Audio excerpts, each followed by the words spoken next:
तकिन के पहिले तकिन के रोज देत रहे जामा अब लइकन से अपना कहावतिया मामा यारवा के अपना कहावतिया मामा लइकन से अपना कहावतिया मामा तोरे से ही उम्मीद ना रहा कि हमरा बिहारी भाई के प्यार गामा से कोई हाथ चला चला के आगे उखाड़ सुखा देलनी अच्छा चुप रह। बिहारी लाल और कृष्णा जय कके हो कृष्णा जय कके बिहारी लाल और कृष्णा जय कके नीरज सुबह से बारे कवना लायक कहे कवना लायक के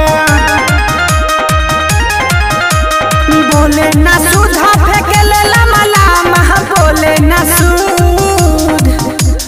बोले ना सूद फेंकल लामा लामा अब लइकन से अपना कहावतिया मामा यारवा के अपना बना दिहलस मामा लइकन से अपना कहावतिया मामा रमजान भैया जयंत भैया अर्जन भैया लक्ष्मी भैया